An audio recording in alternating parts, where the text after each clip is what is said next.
Olá, eu sou o Thiago Salomão e está começando o Visão Técnica, o programa de análise técnica do InfoMoney. Toda semana, um operador virá aqui e fará uma análise do Ibovespa e apontará quais ações comprar e vender. Neste primeiro programa, teremos 2 blocos. No primeiro bloco, estamos aqui com Fernando Góes, da Clear Corretora, e Lauro Vilares, da Leandro Stormer. No segundo bloco, Leandro Martins, da Valpires, e Wagner Caetano, da Cartesian, trarão suas análises. Bom, e aí, Góes, tudo bom com você? Tudo bem, tudo ótimo. Beleza, então, Góes. Vamos falar então um pouco do Ibovespa. Batemos mais uma vez a máxima do ano e está indo sem freio esse Ibovespa, né, Góes? Como é que você está vendo o mercado agora? Exatamente, realmente o mercado está muito pujante, muito forte. Eu acho que a gente não vê uma oportunidade dessa, nenhuma alta como que a gente está vivendo, nenhuma oportunidade de uma continuação de alta no longo prazo. Me parece que desde a época lá de 2009, eu não vejo um mercado tão bom assim. E aí vamos explicar por quê, né? Eu gosto de comparar esse movimento que a gente está vivendo aqui no diário com o movimento que a gente fez ano passado, né? Você vê que ano passado, após uma forte tendência de baixa, a gente faz um fundo aqui e quando começa a subir a gente vai passando os topos anteriores. Isso começa a representar uma possível reversão. Então a gente teve essa alta aqui que rompeu o topo anterior e em algum momento a gente precisou realizar para fazer o que eu chamo de 2, né? Para montar um pivô de alta, né? Então essa seria uma onda 1 de alta. Essa onda 1 é caracterizada pelo rompimento dos topos anteriores, pela reversão de tendência de baixa, ou seja, topos e fundos descendentes, rompeu o topo anterior, reverteu. Quando a gente faz uma 2, a gente projeta um pivô de alta e a possibilidade do Ibovespa subir. Ele vai até onde aqui? A gente pode perceber que se a gente pegar um Fibonacci, a gente poderia ter uma projeção de 60% desse tamanho dessa onda, passou direto, então a gente foi a 100% do tamanho dessa onda, botando essa linha do meio. O tamanho dessa onda 1 foi refletido após o rompimento, exatamente 100% do tamanho, onde a gente fez esse topo duplo e começou a cair. Já chegando nesse ano, um ano que começou com uma tendência de baixa bem forte, eu estava preocupado nesses fundos aqui, mas de repente o mercado repetiu aquilo dali, né? Então, a partir daqui, a gente começou a fazer uma onda 1, repetindo as características, ou seja, rompendo o topo anterior, revertendo essa tendência por conta disso, e aí a gente começou a esperar uma onda 2, ele continuou subindo, num belo momento a gente cai o suficiente para chamar uma onda 2 aqui e ter um pivô de alta. Então nesse momento aqui a gente tem a mesma situação que eu mostrei aqui, ou seja, uma onda 1, e detalhe, muito maior do que a onda 1 anterior, certo? Uma onda 2 para corrigir e pronto, um pivô de alta montado e a possibilidade de romper esse topo anterior e começar a subir com uma onda 3 por trás, e a gente vai projetar da mesma maneira. Então, desde que essa onda 3 começou, a gente teve uma oportunidade, e o grande detalhe aqui é qual? Além de tudo isso que eu mostrei, igual a isso, né? Além dessa reversão por esses motivos, nesse caso aqui, a gente tem um fundo mais alto, a gente deixou um fundo aqui, e nesse momento aqui, então, logo depois desse fundo, a gente caiu aqui e fez um fundo mais alto que o anterior, correto? Isso aqui tudo representou um W, e a gente quebra no longo prazo a tendência de baixa de uma forma um pouco diferente, ou seja, esse fundo é maior que o anterior, então isso aqui tudo passa a ser um grande W, uma grande onda 3 de alta no semanal, e além disso, essa onda 3 de baixa. Então 2 coisas são muito importantes que estão acontecendo esse ano. 1, o tamanho dessa onda 1, que representa toda essa alta, é muito maior, acho que é o dobro do tamanho dessa que a gente viu ano passado, e 2, essa onda 1 vem de um fundo mais alto. Então, quando a gente olha num fractal maior, tipo um semanal ou até um mensal, isso é representado como uma figura de impulsão, como uma figura de alta, uma onda 3 de longo prazo. Então, o que eu espero? Que a gente vai continuar aqui, como a gente viu aqui, a gente tinha 60% do tamanho para buscar e 100% foi o que buscou, certo? Então, a gente vai continuar aqui. Então, o mercado vai subindo. Interessante que ele vem caprichando aqui, ou seja, sempre que a gente dá uma pernada de alta, rompe, confirmou onda 3, quando a gente traça o Fibonacci, ele corrige exatamente até o ponto que é para dar compra mesmo, que é aqui nesse caso 38% do tamanho, aliás, 1/3 do tamanho, né, da pernada, dá um candle de fundo, nova compra aqui, né, a gente compra sempre quando tem um sinal de fundo nesse Fibonacci, já sabendo que a tendência é de alta, e o mercado vai e rompe o topo novamente, rompe o topo, estica, e de novo, novamente a gente pode fazer a mesma coisa. Vou deletar isso aqui. Novamente a gente pode fazer a mesma coisa, ou seja, a gente mede o tamanho da pernada de alta, quando ele realiza, ele vem de novo testar os Fibonacci lá. Nesse caso aqui ele veio no primeiro Fibonacci, respeitando o topo anterior também, e nova compra aconteceu por aqui. Essa compra que a gente está vivendo agora. Então já chegando nos dias de hoje, a gente está aqui. Então, o que eu acho? Eu acredito que a gente vai buscar... deixa eu dar um zoom aqui. Cadê o zoom mesmo? Aqui. Então, o que eu acho? Que ele vai fazer a mesma coisa que eu projetei aqui atrás, ou seja, a gente tem um primeiro objetivo de 60%, que já até passou, então nós vamos buscar 100% desse tamanho. Olha que interessante, 100% desse tamanho dá exatamente nesses topos duplos, correto? Nesse topo duplo aqui. Então o objetivo que eu tenho para o Ibovespa no curto prazo é 63.500, podendo estender um pouco até um 64.000 por Fibonacci, que é também o primeiro objetivo do W. Se eu traçar, né, ao invés de traçar o 100%, traçar o primeiro objetivo do W aqui, a gente vai chegar também mais ou menos no mesmo objetivo, lá na faixa de 63.500, 64.000.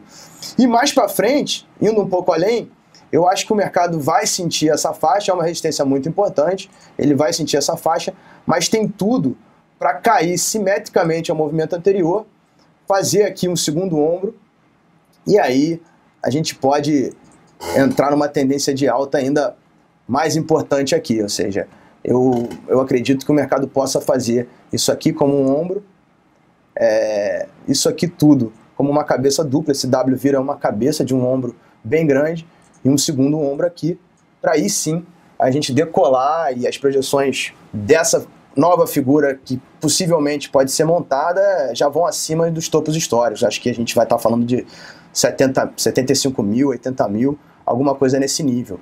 Então a gente está vivendo uma tendência bem forte. Se o mercado cair por aí, vamos traçar de novo o Fibonacci, procurar compra, né, numa nova realização.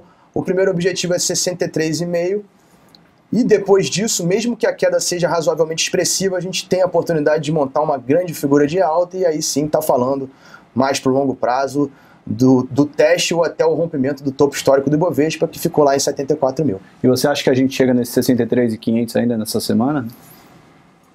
Eu acho que existe essa possibilidade. Do jeito que o mercado está indo, sim. Acredito que sim. Eu não consigo te dar essa certeza, mas acredito que sim, né? Agora, então, se o mercado der uma recuada nos próximos dias, a gente pode até entender como natural, né? Tendo em vista... Sim, eu vou continuar procurando compra. Inclusive, a gente pode fazer o que a gente fez nessas últimas pernadas. Ou seja, se o mercado... Vamos supor que essa sexta-feira tem um topo importante. Se o mercado começa a cair aqui, entre 59 e pouco e 58.000, mais ou menos, né? A gente vai ter nova oportunidade de comprar com qual objetivo? O objetivo do 63.500. Né? Então, se for direto, vai ser mais difícil para novas entradas de compra. Se por acaso realizar, vai até ser bom para a gente ter novas oportunidades de compra, fazendo a mesma coisa que a gente fez nas últimas pernadas. Agora, Góes, uma pergunta. O grafista está olhando pesquisa eleitoral? Olha, é o grande motivo que a gente tem falado, né? Eu acho que o mercado, desde o início desse rally, embora até alguns emergentes tenham acompanhado também, né, que não tinham eleições nem nada, mas desde o início do rally, a grande coisa foi a eleição. Acho que o mercado ele é muito favorável com a troca de poder, não por ser PSDB, ou ser PT, ou ser outro partido, mas sim primeiro porque o PT realmente vem mostrando muitas intervenções no mercado, largando esse tripé econômico, e num segundo momento porque eu acho que é saudável a troca política, a democracia e etc. Então o mercado tem comprado e tem sido um motivo fundamental, até porque, aliás, o mercado vive sempre no futuro. É interessante como agora que a gente está enquanto a gente mais sofre na economia, né, que vem as PIBs abaixo do esperado, retração, etc. Quando a economia real começa a sofrer, o mercado já está totalmente pujante, comprando o futuro. Enquanto nos últimos 3, 4 anos a gente sofreu no mercado todo esse problema de economia que agora está claro na economia real. Muito bem, obrigado, viu, Góes? Agora vamos procurar uma oportunidade de ação no Ibovespa. Estou aqui com o Lauro. Tudo bom, Lauro? Beleza, tudo bem? Tranquilo. Vamos ver então qual ação que você tem pra gente essa semana. O que acontece? Só fazer um comentário sobre o Ibov que o Góes comentou. Eu concordo 100% com o que ele falou. Bem interessante aí os estudos que ele fez. Realmente ali 63.500 é muito forte a resistência. Rompendo ali, a situação fica ainda mais bonita. O que acontece muitas vezes nesse momento é que quem não conseguiu aproveitar essa alta fica meio desesperado, né? Fica assim, caramba, a Petrobras subiu pra caramba, o Banco do Brasil subiu a beça, os bancos todos, né, subindo forte, eu estou de fora. E muitas vezes a pessoa acaba entrando no momento que é para ele estar vendendo, o cara acaba comprando na hora que ele está vendendo. Então, qual é a minha opinião? Para você fazer um investimento aí que vai durar algumas semanas, que é o foco aqui, né? O que já subiu demais, você esquece. Entrar numa Petrobras agora, entrar num Banco do Brasil ou num Bradesco agora, na minha opinião, não vale a pena, é muito risco. Aí você pega uma Vale que vem caindo com muita força, ainda sem muito sinal de reversão, também, na minha opinião, não é tão interessante. Você pega uma Ambev que está andando de lado, congestionada, com várias resistências acima, também não vejo como tão interessante. Então, o ativo que eu olhei e que realmente está me chamando mais atenção é Estácio. Estácio. É STC3. Vamos colocar aqui, deixa eu puxar para cá. Eu vou explicar por que da minha opinião sobre Estácio. Opa, STC3. Vamos colocar aqui o gráfico semanal e colocar aqui a média de 21, no caso aqui 21 semanas. Então o que a Estácio está fazendo? Ela vinha andando com muita força aqui entre abril e maio, até formar esse topo aqui em junho. Nesse período aqui, ela estava muito longe, aqui quando ela bateu perto de R$30, ela estava muito longe da média móvel de 21 semanas, que é a média que eu gosto mais de utilizar. Ela estava, vamos colocar aqui, 25% acima da média. O que aconteceu depois disso? Ela andou de lado por várias semanas, 3, 6, 7, 8 semanas, até encostar novamente na média de 21 semanas. E essa semana fez uma forte movimentação de alta depois de passar 3 semanas nas mínimas, com as mínimas testando a média móvel de 21. E por que essa média ela é tão importante? Reparem que no começo do ano ela foi testada 2 vezes. Também aqui, no final do ano passado, nós passamos aqui 4, 5 semanas testando essa média móvel de 21 semanas. E antes disso também tivemos várias mínimas, vários fundos formados testando aqui a média de 21 semanas. Aqui no começo de 2012, aqui no meio de 2012 chegamos perto, aqui no final também. Então repare que foram 1, 2, 3, 4, 5, 6, 7. Esse seria o 8º fundo formado testando ou muito próximo da média móvel de 21. O stop, nesse caso, ficaria um pouco abaixo desse fundo que foi formado. Então nós temos aqui o fechamento mais baixo, ficou aqui em torno de 27,20, eu colocaria o meu stop em torno de 26,80, 26,70. É um stop que ficaria ali em torno de 8%, 9% em relação à máxima, né, ao fechamento dessa semana. Um stop relativamente longo, né, mas normal para uma operação de prazo um pouco maior. E qual é o objetivo? Eu não costumo colocar o objetivo final nas minhas operações. Tá? Eu sugeriria colocar um ponto para realizar parcialmente o lucro, pode ficar entre 6% e 8%, bater os 6% e 8% de alta, você encerra metade da posição, tá? E depois vai levantando o seu stop para a mínima de cada semana. Então, por que a gente faz isso? Porque a gente nunca sabe se essa operação, quando a gente inicia uma operação, a gente nunca sabe se ela vai dar um stop loss, sempre é possível, se ela vai subir, se o ativo vai subir só um pouquinho e depois vai despencar, ou se ele vai subir por muitos e muitos meses. Então, eu vou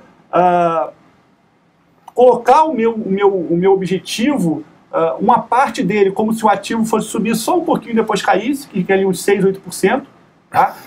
E o restante da posição, eu vou considerar que o ativo vai fazer uma movimentação de alta muito forte. Então, eu vou subindo os stops para a mínima de cada semana. Repare que todas as vezes que o ativo testou aqui a média de 21, fez altas muito fortes. Tá? Então, se você olhar aqui, nesse ponto, deu 40% de alta. Aqui, 70% de alta. Nesse ponto aqui, 40% de alta. Aqui, 25%. Novamente, 20%, 25%. Aqui foi um pouco mais, 35%. E aqui, no último movimento de alta, 70%. Eu sei que tem muita controvérsia em relação à análise fundamentalista e análise técnica, né? Muita gente que é fundamentalista odeia análise técnica e vice-versa. Eu, logicamente, sou grafista, mas eu respeito muito a análise fundamentalista. E eu acho que quanto maior é o prazo da sua operação, mais você tem que focar na análise fundamentalista. Então, para fazer day trade, você não precisa nem olhar nada de fundamento, notícia, nada. Mas para fazer um investimento de longo prazo, de anos, análise fundamentalista é muito mais importante. Aqui nós estamos num meio termo, né? Então eu acho que seria legal para você fazer uma análise com foco de algumas semanas ou até poucos meses, dar uma olhadinha na parte de fundamento. E eu sei que a Estácio é uma das queridinhas dos fundamentalistas, muitos fundamentalistas gostam muito do ativo, e no momento de crise, se o Ibov fizer um recuo, que o Góes até comentou que ele acha bem possível bater em 63 e fazer um recuo, então se o Ibov fizer um recuo, é bem possível que um ativo como a Estácio, que não subiu tanto nas últimas semanas e tem bons fundamentos, o pessoal acabe tirando o dinheiro de ativos que já subiram muito e venha colocar nesse tipo de ativo que não fez uma movimentação tão forte nos últimos meses como o Ibov. Então, por isso que eu estou indicando aí Estácio. Estácio, assim como as outras empresas de educação, acho que nos últimos 2 ou 3 anos vem dando um retorno, como o próprio gráfico mostra, um retorno acima de 100%. E tem também a questão do número redondo 30, né? Nós estamos bem perto do 30. A resistência psicológica. É uma resistência psicológica importante, esses R$30. Passando do 30, se você quer dar uma filtradinha de leve, espera um fechamento diário acima de 30. Se fechar um dia acima de 30, aí dá para ter mais confiança e entrar aí na compra da Estácio com mais segurança. Muito bom, Lauro. Muito obrigado. Esse foi o primeiro bloco do Visão Técnica. Confira o segundo bloco com Leandro Martins e Wagner Caetano.